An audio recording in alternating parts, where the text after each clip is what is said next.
ٹھیک ہے. تو پھر تو اس کی گردن اڑا دینی چاہیے اگر وہ آگے سے کوئی ایک آدھ فکرہ بھی بول جائے تو، کیونکہ ہم تو ہم ہیں اور ہمیں تمام ڈیوائن رائٹس ہیں، کسی کی بھی بےزتی کرنے کا، کسی کو بھی گالی بکنے کا، کسی راہ جاتے پہ بھونکنے کا، ہمیں یہ ڈیوائن رائٹس ہے. یہ پی ٹی آئی کا مقولہ ہے.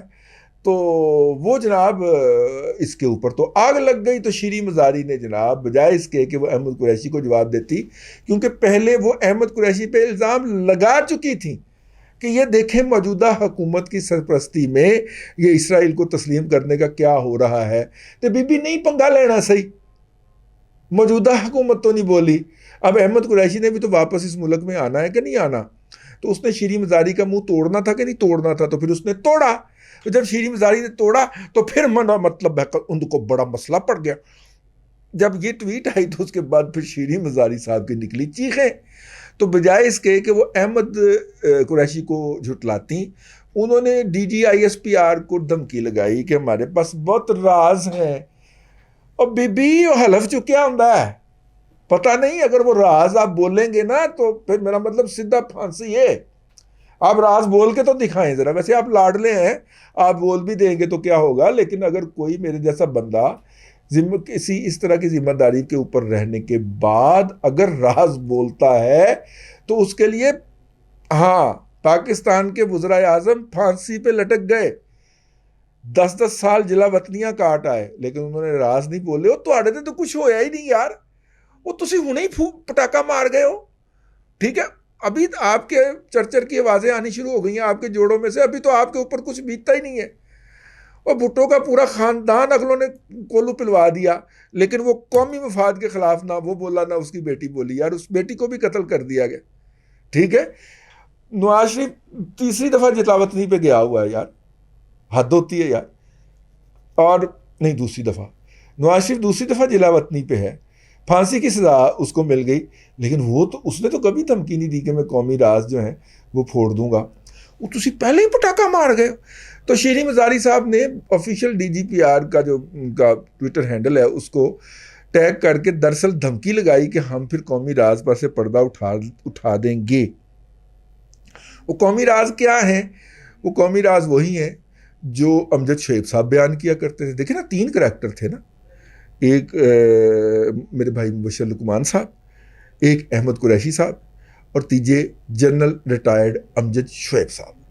تو جنرل صاحب بھی تو کسی کی نمائندگی کر رہے تھے نا، تو جس کی نمائندگی وہ کر رہے تھے ہو سکتا ہے اس کو اپنی پڑ گئی ہو کہ وہ میرے راز باہر آ گئے تھے، میں تو میرا مطلب ہے کہ سر جی کی کر لینا لوگوں نے تھوڑا. یہ تو بات ہے نا کہ ادھر سے ایک طبقہ تو موجود ہے. اب ہو سکتا ہے کہ وہ نظریے کی وجہ سے ہو، اپنے دین کی وجہ، اپنے ایمان کی وجہ سے ہو، یا پھر ڈالر کی وجہ سے ہو. کوئی ایک وجہ تو ہو سکتی ہے نا، کسی ایک وجہ سے ہو سکتا ہے وہ طبقہ جن کی یہ خواہش مچلتی رہتی ہے، ہر دور میں مچلتی رہتی ہے. یہ ضیاء الحق کے دور میں بھی مچلتی تھی. ٹھیک ہے، کم از کم جب سے ہم نے تاریخ کو بڑا کلوز سے ایز اے جرنلسٹ دیکھنا شروع کیا ہے. یہ جو ہے یہ مشرف کے دور میں بھی بڑی تھی. آخری وقت میں مشرف نے جا کے اقتدار کی بھیک کن سے مانگی تھی؟ صہیونی یہودیوں کی جو سب سے مؤثر تنظیم ہے امریکہ کے اندر، اس کے ناشتے میں گیا تھا نا. جب ہٹا دیا گیا تھا تو پھر انہیں کہا کہ مجھے دوبارہ برس اقتدار لائیں. وہ آڈیو بڑی واضح ہے، آپ سن سکتے ہیں. تو آخری ان سے جا کے مانگی تھی. تو ان کے دور میں بھی اسرائیل کو تسلیم کرنے کی انٹرنل پریشر بھی تھا اور ایکسٹرنل انٹائسمنٹ بھی تھی، لیکن کسی نہ کسی وجہ سے شاید پیسے نہ پورے لابرے ہوں. ٹھیک ہے نا، ورنہ قاضی حسین احمد دائیں طرف کھڑے ہوئے تھے، بائیں طرف کھڑے تھے، اور مولانا سمیع اللہ دائیں طرف کھڑے تھے، فضل الرحمان صاحب درمیان میں کھڑے تھے مشرف صاحب کے. تو روکنا کس نے تھا؟ کر لینا تھا. میرا خیال ہے پیسے نہیں ٹھیک ملے ہوں. باقی اس نے جو کام کیے ہیں اس میں وہ کسی سے ڈرا، اس کے بھی پیسے نہیں پورے ملے ہوں گے. ان کا مسئلہ بھی بیسیکلی پیسوں کا ہی لگتا ہے مجھے. یہ جو باقی جو ہیں، بہرحال جن کی خواہش ہے وہ اپنی خواہشات کے گھوڑوں کو اس قدر نہ دوڑائیں، قابو پائیں.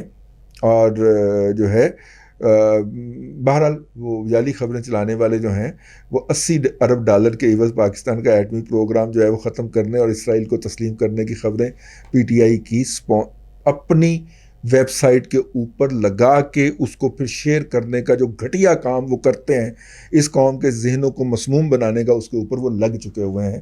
میں اس جعلی خبر کی پوری ڈیٹیل پڑھ کے آپ کو قبیدہ خاطر نہیں کرنا چاہ رہا. تو اس لیے واپس اپنے ٹاپک کی طرف. احمد قریشی کی جو ہیں جہاں جن کے کہنے کے اوپر یا جن کی سفارش کے اوپر وہ مختلف جگہ پہ اپوائنٹ ہوتے ہیں اور وہاں سے ٹرانسفر کیے جاتے ہیں نئی عہدے کے لیے, وہ بھی وہیں کے ہیں جہاں کے وہ تھنک ٹینک ہیں جہاں پہ سربراہ کے طور پہ شیریں مزاری صاحبہ کام کرتی رہی ہے. ٹھیک ہے, تو ان کی گھر کی لڑائی ہے, کوئی نہ کوئی صلح کروا دے گا, کوئی نہ کوئی اعلیٰ افسر جو ہے ان دونوں کی آپس میں صلح کروا دے گا. بہرحال ہمارے لیے 4 دن کے لیے انہوں نے, میرا مطلب ہے, انجوائمنٹ کا سامان پیدا کر دیا ہے, لہٰذا واچ اینڈ انجوائے. ٹھیک ہے, اب تک کے لیے اتنا ہی. اللہ آپ کو آسانیاں عطا کرے اور آسانیاں خلق خدا میں تقسیم کرنے کی توفیق عطا کرے.